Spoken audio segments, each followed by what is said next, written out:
excited? You get your favorite mug. Or you got my favorite mug. For our 0 viewers. Well, hold on. There's mine over there. I got Darth Vader. All right. So we got one viewer. We're gonna start here in a minute. Whomever is watching right now, I'm trying to make it so we can watch on Facebook at the same time on another device, so we can follow who's doing what. We got 4. We got 4 people, all right, guys. So welcome to Lifestyle Locker. Don't be offended by the mug. It's not mine. It's this guy, or the guy that's in that skiing picture behind there, which is me too. We're just getting set up here. We're going to talk in a couple minutes to Ben Silverman, PGA Tour golfer. Superhero, my brother-in-law. How cool is that, right? So I gotta hang out with this guy and learn from a pro, even though I don't play golf. More on the professional side of life. And he's a baby, just turned 30. So, where do I gotta go here, dude? Go to social media. Let's go here. All right, good. We got some people on. We're getting excited here. Let's let this grow, and I want to see if we can see who's on. So, what we're going to kind of run through today is once we get the record button, we're actually going to record this. We're going to go over Ben's story, and this guy's got such a cool story. I've got to know him. God, how many years has it been? Almost 4. Almost 4 years. Getting there. And the evolution of hey, Morgan and Kathy are on the line. We can see him if you kind of look over there in the left side corner of the screen. Can you see him? I got right it. There. All right, good. So. I've watched Ben evolve not only as an athlete, which when he talks about his training, what he does to kind of unleash his human potential and become like what right here, like superhuman powered. Ben is a stellar person, off the golf course. Thanks, so man. I think that translates though. Good people don't just show up. Or good athletes are not just good athletes. They usually end up kind of having to translate into better people and having good lifestyle habits and good interpersonal skills. And well, at least we think most should, but you do. So here we go. We got a bunch of people on. So we're gonna start. Is that cool? You ready? Let's go. All right. So we have Ben Silverman here, and I'm going to share a screen for a second so you can, if you don't know who he is, this is Ben Silverman. He is an awesome guy. Did you hit record? All right, we got record. We're good to go. Okay. We're good to go. Right. So we got Ben Silverman here. He is a PGA Tour rookie. He is from. So I'm going to read this to you because he is from Thornhill, Ontario, Canada. So we got a Canadian in the family. Whoop whoop. Right. Went to Johnson and Wales University at FAU. 2010 graduate with a psychology degree. So don't be messing with my head while we're doing this talk. All right, please. He's got. This is pretty neat. So I'm not a golfer, but I get to see all these really cool stats, and that's why I'm sharing them with you. He's ranked 49th in the FedEx Cup, right? Yeah. That's pretty awesome. It says 144 FedEx points, and you said something to me before, which I don't, because I don't know golf. What is it for you? We want you in a FedEx Cup. What does that mean? Yeah, the FedEx Cup is the playoffs at the end of the season. Yeah. So golf actually has a regular season and playoffs for people who don't know. And at the end of the 2018 regular season, you need to be ranked top 125 to make the playoffs and keep your membership for the tour for the following year. Okay. So we're in good shape at the moment. Yeah, you're actually doing pretty awesome here. And, it says scoring average 70. That's pretty insane. I'd like to see a 6 and a 9 there, but we'll work on it. Yeah, I think, so 70.1, or 19. I think you're going to get there at the rate you're going. And what else? So he's had actually... This is rookie year. He's only a few tournaments in, or how many? 5. 5 tournaments in. He's finished top 10 in 2, which is pretty freaking awesome. I mean, that just shows the type of athlete and person Ben is. So if you haven't seen him, this is directly from the PGA Tour.com, website here. But we also have, just so you can see, I want to make sure you guys are getting onto. This is Ben Silverman Golf on Facebook, which I have up here on the top. You'll see it says Ben Silverman Golf at Facebook. When I change the screen, it'll be easier to see. And follow him on Instagram and Twitter at Ben W. Silverman _Silverman. This is going to grow. This guy's getting busy, so get in while you can. All right. So what's going on, William, Jay, Brittany? Oh, my God, all these people are on following us Brittany, here. my cousin. Yeah. Philly. And Lucas. What's going on? So right now, Ben. So let's get into this here. You're an athlete. Golf wasn't your first sport. You weren't actually born with people say they have like a silver spoon in their mouth. You weren't born with like a silver putter in your hands. 1 year old, like, Ben, you're going to be a golfer. Right. Kind of bring us through like the evolution of what. I mean, you're a PGA Tour golfer. This is not something small. This is not something that you're a golfer that says, I want to play golf and I want to be in the PGA. So something had to happen in your life. Well, so I was like you. You were on skis when you were, what, 2? 4, but Morgan was 4? 2. Yeah, Morgan was 2. All right, so I was on skates when I was 3, which I feel like most people from Thornhill, Ontario or Canada in general. And I thought I was going to be a professional hockey player. That was my passion growing up. My middle brother, Daniel, was the same way. And I reached a point when I was like 13 or 14 where I just wasn't growing. The game was getting physical, and I was getting scared of injuries. So I started to look for other sports, and I played many others. I mean, I referred to myself as an athlete growing up, but golf was something I just found almost by accident, I guess you could say, and it captured my attention. It wasn't anything I ever played growing up. Like you said, you suck at golf, but you go to the driving range every once in a while and try to smash a driver and stuff, right? So that was me. Okay. When I was 12, 11, 13, whatever, in those years. And then my mom signed me up for a junior golf camp one summer when we were in Vancouver, British Columbia, just because she thought I might be interested. And from then on is when it kind of caught my attention, because it was like no other sport. It was super intricate, really challenging, so many aspects to it. It wasn't just dribbling a basketball and shooting, or bump set and volley in volleyball. Like, there was so much more to it, so it captured my attention, and I got involved. Yeah, I mean, being not a golfer myself, but watching you actually on TV, from the Web.com tour, now the PGA, it's really interesting. And, just walking and talking with you and realizing, there's so many little aspects. Like just getting on the putting green. You're like, no, what it looks like on TV is not what it's like there. I mean, from the wind to like the way the grass blades are shaped or like leaning is all different, right? We were having a conversation about that. Yeah, it's hard to see that on TV. I can have a putt that breaks 6 feet from right to left, and on TV, the announcers say, yeah, this has a little bit of break, and it looks pretty straight on TV, and in person, I'm like, it's not straight at all. It's pretty difficult. Yeah, that's so cool and challenging. So we go from hockey player, which, when people think, when the U.S. people think Canadian, like, oh, yeah, these guys are all hockey players, and you were able to translate this, and going from 12, 13, 14 years old to a golf camp. And fast forward how many years now to the PGA Tour? That's like that's not a normal transition for people, is it? Isn't it usually like, you're 3 years old with a golf club in your hand, and your parents are kind of like, you're at the course? Or like, I've met some guys like 6 and 7 years old. So basically when they were at that point at 6 or 7, I was 13 and a half. Okay. Where like I was just learning about everything. So I got a way later start and had to work a lot harder. Yeah, this is so. I want to kind of get into some of your training, some of your mental training, some of your physical training, and some of what you do that a lot of athletes sometimes do, but you're a proponent of something really interesting that I'm involved with on a regular basis.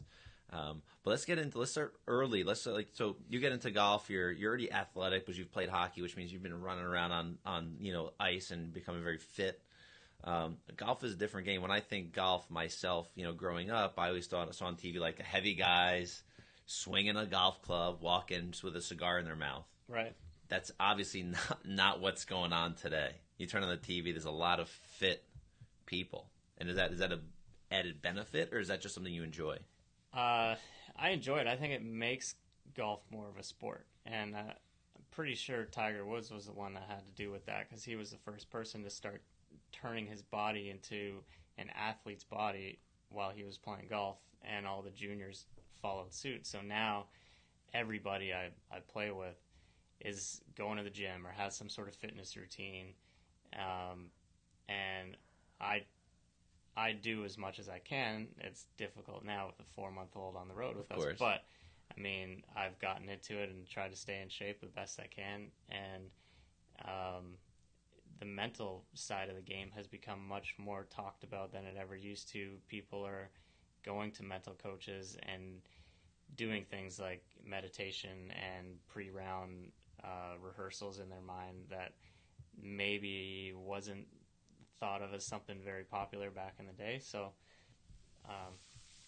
yeah, there's a lot more going on. When you say rehearsal, it's visualization, right? Like you're kind of seeing the course and your putts or your hits, your shots, whatever. Yeah. I mean, one thing that some people may not know about is on the PGA Tour, players get told where the holes are going to be located the night before the round. So if it's Wednesday night, I know Thursday morning exactly where the pins are, and I can go through my course yardage book, look up the wind for the hourly for the next day, and basically play the course exactly how it's going to play in my head, using the wind each hour, knowing the hole locations, what club I can probably hit off each hole, what club I'm probably going to have into the green. So in that type of specific mental rehearsal can be hugely beneficial. Okay, so this is crazy, just talking about this, but I love listening to how people kind of, I don't want to say the word hack is the wrong word, but where you get to go from good to great.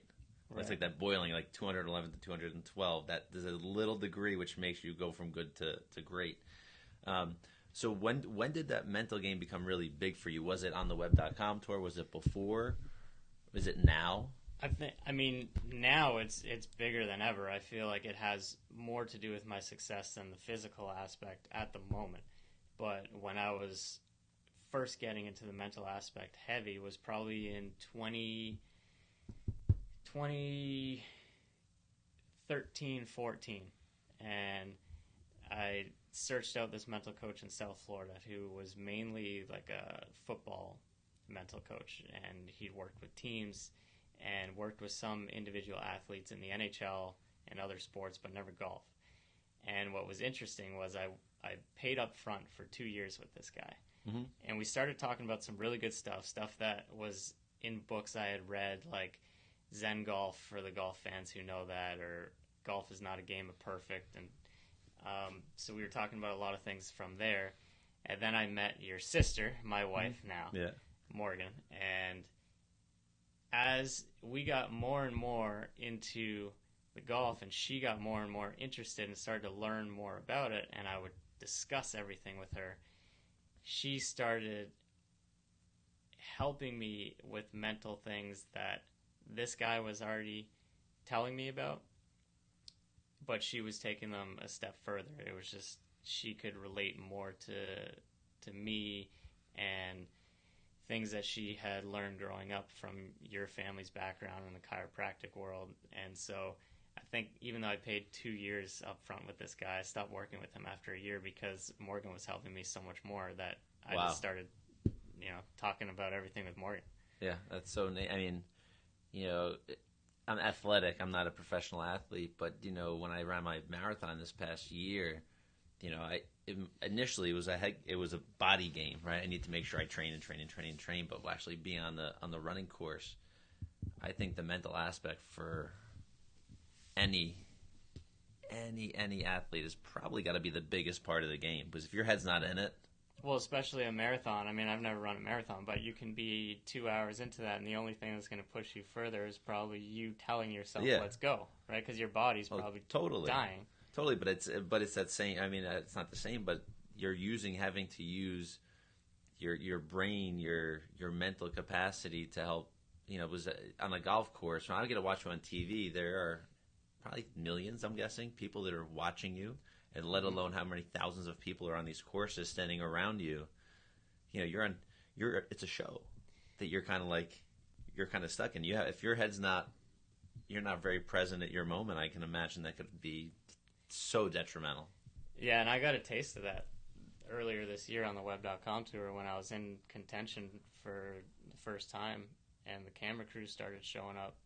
There's a lot of distractions, and as a fan, you love seeing all the new things available now. Like, you can go on your phone and watch something live or stream it, or like you get all the best HD coverage on TV. And so I would watch that with the PGA Tour as a fan. And when I got into the thick of things, I had to learn how to almost not care, like pretend it's not a big deal, and I'm out there just playing golf by myself, and that other stuff doesn't matter, which is tough to do. It took me a couple tournaments to learn how to do it and to kind of shut it off. I almost have to like pretend like I don't care who's watching. I don't care if it's on TV. I need to do what I normally would do if I'm playing golf by myself at home or practicing, and be in the moment. Yeah, which is not easy to do sometimes when you have people watching and yelling stuff from the gallery. So. Yeah, I'm sure. So there's another thing that I think is really neat that you've been doing, I think maybe even since birth. I'm not totally sure.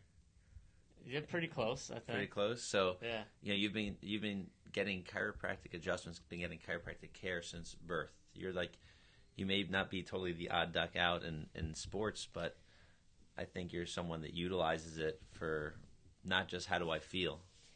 Yeah, for wellness, healthcare. Yeah. And I don't think it's talked about enough in sports how many athletes in not just golf get chiropractic care on a regular basis. It needs to be talked about more because, as far as I know, everybody's doing it nowadays. And the way I'm contorting my body, practicing and playing every day, and in high stress level situations mentally, I mean, you could explain it better than me, but my nervous system is not always functioning optimally because I throw it out of alignment myself. So I need the chiropractic care to help realign me, turn my inner power back on, and I do it almost on a daily basis. Morgan adjusts me when we're on the road together, and it's a regular part of my lifestyle and on and off the course.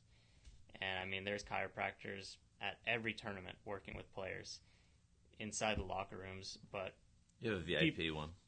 Yeah, I do. But people don't talk about it enough. I mean, it is huge.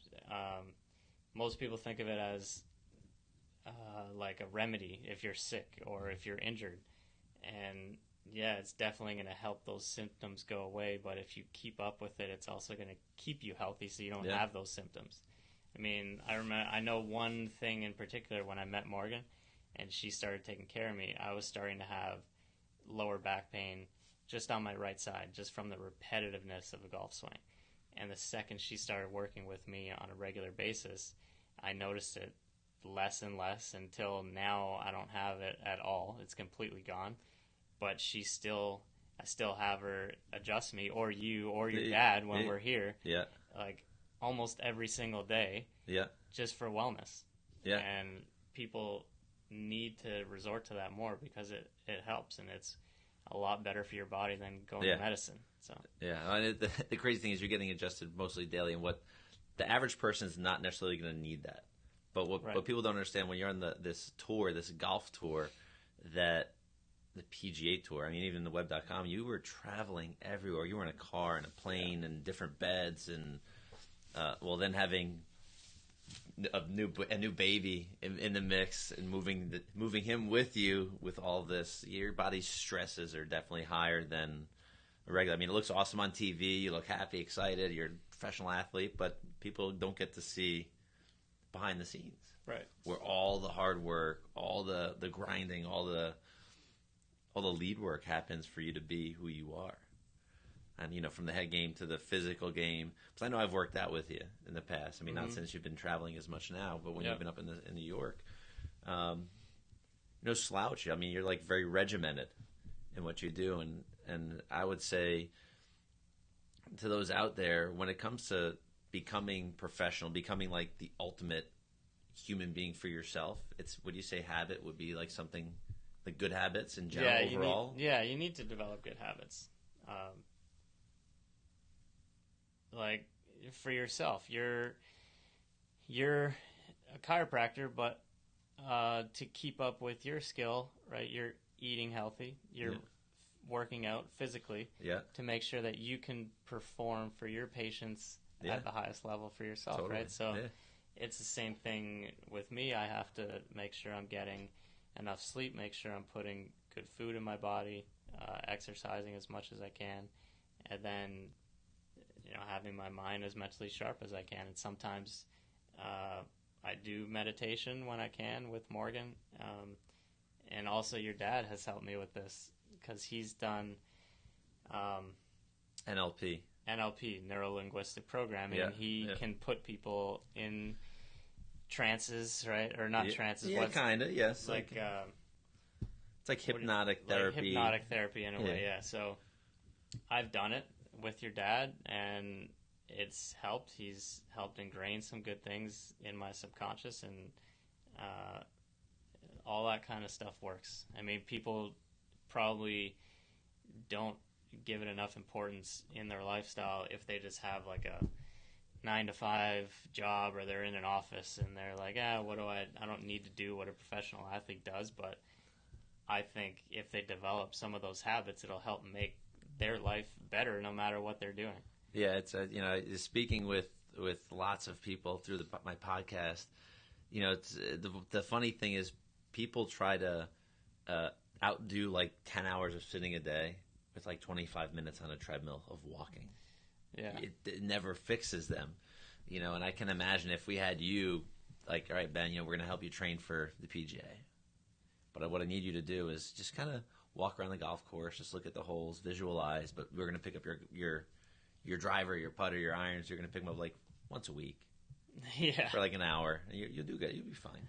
I mean, it's crazy what we think is humans, what will help us become a better performer, like a professional athlete like yourself. But we're willing to kind of get it all done in 1 hour of our day, off of our desk, or off of the couch. It's weird. It's scary. Well, it needs to be more regular. That's all. Like, I think people would be more beneficial trying to implement, say, just for exercise, like a smaller amount every single day, 15-20 minutes every single day, rather than a half an hour 3 days a week. Yeah. Right? Because then on those off days, what are you doing? You're probably falling back into bad habits, or thinking that your 30 days the next day is going to make up for whatever you do poorly. Exactly. Like, you're better off just getting into a good habit of doing little things every single day that are good, right? Well, good. So I want to ask, we have when we posted that you're going to be on this Facebook Live, one of my friends, a fellow chiropractor, I call like a 5-star chiropractor. His name is Ben Silverman. He's down in Georgia. Loves golf, loves sports. And when he was so excited, he's sending me messages on Facebook. My God, you see how good Ben is doing? And all this stuff. But when he posted that you're going to be on, he goes, "Can we ask questions? Can I ask a question?" So I wrote down a few of the questions. I took them off the post. And this is for the golfers out there. So if you're a golfer, pay attention, please, because you're going to get some gold here. What do you got? So it sounds simple to me. Dr. Right? Dan. Dr. Dan Sullivan. All right. So he wants the top 3 tips that you would give an amateur golfer. Like, what 3 things can they do? He didn't say on the course, off the course, so you take it wherever you want. It's your call. Top 3. I would say, we're strictly golf terms. Hit more club, Dan. I just see you posted. Hit more club. Amateurs never take enough club for any shot. I see it so many times when I play in pro-ams, or if I'm just playing at, like, my home course. Guys will always come up short hitting into the green because they think they hit it further than they really do. Professionals know exactly how far they hit it. And sometimes we're wrong. We're 5-10 yards off. But most of the time amateurs are like 20 yards off. So hit more club, Dan. That's number 1.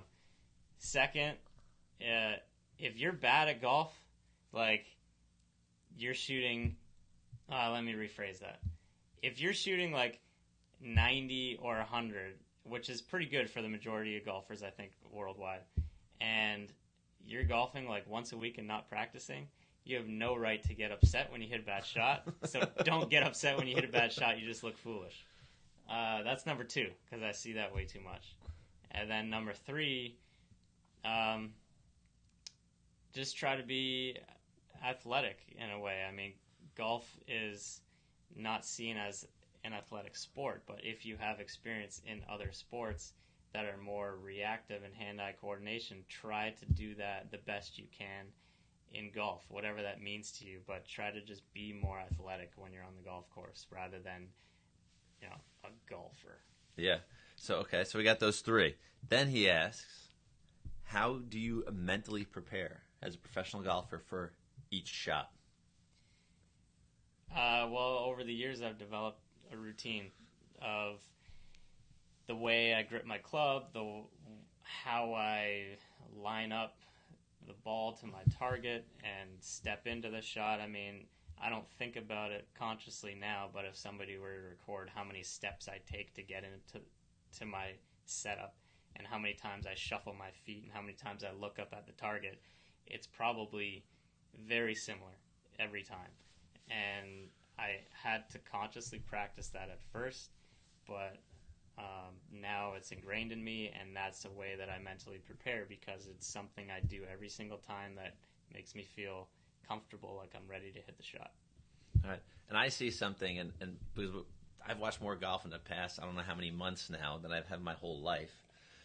It's all your fault. But, I think it's so now I watch, seeing all these other golfers, I mean, not that I don't care about them, you're family now, so this is a little more important, but I get to watch you on, like when you're on the green, and you kind of just squat down, you kind of like, you look like you put radar on, you like, looks like you block the world out, and you kind of like zone in. Yeah. Is that like one of those habits? That's one of the things I do, that when I'm putting, it helps me stay focused on where I want to hit the putt, and it helps me visualize seeing the break. When I put the blinders on and get down in my squat and look like this, yeah, I can, block out another golfer standing over there who's trying to read his putt, and I can start focusing in detail on just my ball to the hole, what I have to do. That's that present moment thing, present time consciousness. Right. And so I just do it almost every time now, even if I don't need to, because it's part of one of those comfortable things that gets me ready to hit. So now when I do like an analysis, when I have a patient, I squat down at the end of the table and like duck under, and we kind of. I'm just kidding. Well, I'm sure you have something.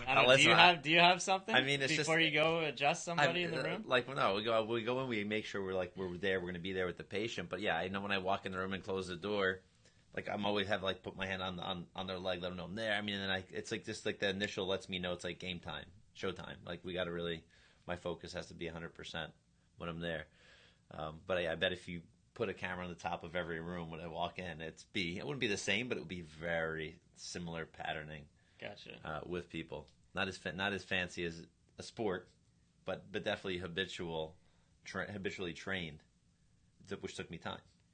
Well, you don't have to say not as fancy as a sport. We don't have to compare it. It's just like that's your daily life routine, or you're an expert in your field of chiropractic. So for you to perform at the top, there's routines that you do and things that probably help you focus. Totally. I mean, like my daily routine is I try to treat myself like a professional, whether it's an athlete or just a professional. From meditating, I've been the past couple months been trying to focus on getting up at 4 a.m. a few days a week to meditate for an hour to really kind of just have quiet time, and then training. I mean, I do similar things, but I don't have sport specific training the way you do. But yeah, I think the habit thing is so cool. But there's one other question. Dr. Dan Sullivan. Dan. He had three. He put them in there, and he may throw something up here again. Who knows? And if anybody else has any questions, please throw them up there. If I see them before they kind of cruise through, we'll answer them. He says, Dan's like, how often do you use new clubs? Oh, probably like 2 or 3 times a year. Okay. Because golf now has become such a modern sport where technology is prevalent. How do I put this? It's like you could have a new shaft that comes out, or a new iron head or wedge head, anything like that, that helps you gain, 1 yard more, or helps you consistently hit it with less. What's a better technical word for spray? There's like, I don't know. Is that a golf term or no? Yeah. If it's a No. golf term, It's like, say you have a club that helps you hit it within a range that's 1 yard less, right and left, in like a 30-yard span. That could help for like a half a shot around, maybe, or even a quarter of a shot around, but it can help you improve one shot over the course of an entire tournament. You need that advantage. So guys are constantly testing new equipment all throughout the year and looking for that extra little advantage. And so I've switched some of my clubs 2 to 3 times throughout the year this year just to find something that much better. Okay. So that's at a professional level, and you're playing. Just give us an idea, how many weekends a year are you playing? Like probably in the low 30 weeks a year. Okay. Is that all competition, 30 weeks? Yeah. So, but you're playing more than that usually. Yeah, because it's practicing on my own or time. So I just want to put this into perspective for people that are, like Dan is asking. He loves this stuff, but Dan is asking, how many times do you use new clubs? Dan is not playing, right? Yeah, right? for an Unless amateur, you are, Dan, I don't know. You may be, but playing 30 or 40 or 50 weeks overall a year, you might want to maybe change your clubs every once in a while if you're getting better, right? Yeah, so to put that in perspective, That's for what an I'm thinking. amateur, for Dan, it would be like, check out the technology every couple of years. Yeah. Because as an amateur, you're probably not going to wear out your clubs as quickly as I am. You might get, if you're playing regularly, 2 to 3 years out of your iron set before they're starting to wear out, and then maybe there's new technology that might help you out better. So, don't feel like you need to go run out and get new clubs twice a year. Yeah. But I would definitely, if you're a regular golfer, look into it every year or two, because there's new advances that could make a difference. All right. Very cool. We've been on for like 34 minutes. So do you want to get into anything else that you wanted to cover today? Well, I don't know. Sarah Silverman, where's my jacket? It's coming. Everybody loves this jacket. This is my favorite jacket from Oakley. So, send me more if you're watching. I need more. So cool. No, I think this is good. We kind of had some fun in the beginning, but I think just if you want to we'll end here and end with just maybe a couple of comments on your end. When I started my podcast and I started this company called Lifestyle Locker, it was always about unleashing human potential. And you're kind of like the perfect example of someone that is not the neuro researcher or the other scientist or medical doctor or chiropractor that I'm interviewing. You're kind of the one that is living the ultimate human potential because of where you are in your sport, in your life, in your dream. So you went from, how you said 13, 14, starting golf, to 30 now. We'll just say, like, if it was 15 years, maybe a little more, to become a top athlete. Like, what are you ranked in the world? 237. It was on that screen. Oh, was it on the screen? Okay. Yeah. So 237. So that's insane. That's really insane. So if you were to give like 3 gold bars of information, not golf, life. I know I'm putting you on the spot here. But if you could say, like, these are 3 things that I think, you want a better life or a better lifestyle, do these 3. Number 1, you got to set goals that you want to achieve. If you can't just say, I want to be better, you got to be specific. And I've set many specific goals throughout the year, every single year that I started golfing, and even when I was just playing sports when I was younger, of something I wanted to achieve. Whether it was like 6 years old in hockey, I wanted to be the top scorer for the league, or something like now, I want to make the 2020 Olympics. you got to set those big goals and then say, what do I got to do in between to achieve them? And so the number one thing has got to be goals. You got to have goals that you're going to push for. And number two, you got to believe that you can achieve those goals. Because without the belief in yourself to achieve those goals, you're not going to work hard enough. You're not going to do what's necessary to get to that ultimate finishing point. Yeah. So those are two things that I've done. I've set some big goals, and I believe that I can achieve them. But are you putting these goals on paper? Like, you writing goals down? Yeah. Okay. And do you track them like through the year? Or look at them periodically? Sometimes I'll review them just to remind myself of what my end goals are, just so I make sure that I'm doing what I need to achieve them. So that was two things: set goals, believe in yourself. And the third thing, you have to find a way to love what you do. Otherwise, you're not going to have any passion. You're not going to want to do anything. And for me, it was easier than most. I loved sports, and I just found a sport that I fell in love with. And so I've always been able to love what I do because I'm playing a sport and practicing at a sport. That's just been my passion since I was a kid. But no matter what your field is, like, you have to love chiropractic to be able to be successful. And whether you like your career job or not, you have to either love that or find something when you leave your job at home to go after and love on the side. Because if you don't, you're not going to be living for anything, right? It's like, why is Morgan giving me an angry face? I hope that's not about what I'm talking about. Nah, you're good. You're good. So those are my three things for. Well, maybe you know what, she wanted you to say chiropractic is the third thing. Well, chiropractic is something that has become a part of my life to help me achieve my goals. So that's like one of those things that has become a part of my routine to achieve the ultimate goal. Of course. Listen, I'm with you, man. I'm with you. So this is so cool. So everybody, I'm going to put this on the screen one more time. Make sure you get over to Ben W_Silverman. Instagram, Twitter. On Instagram and Twitter. And on Facebook here, as you can see, is what we got here is this is Ben Silverman Golf on Facebook. And you can also make sure, if you don't really know enough about him and you want to learn more. And like the page, please. I need to get my likes up. 243 is not really great, or whatever. 45 here. Yeah. 45. We're going to get you up. We'll get you up. And, track him here, because you know what? You want to follow somebody that is living the ultimate. He's living his dream. 2, he's doing what he loves, which is really cool.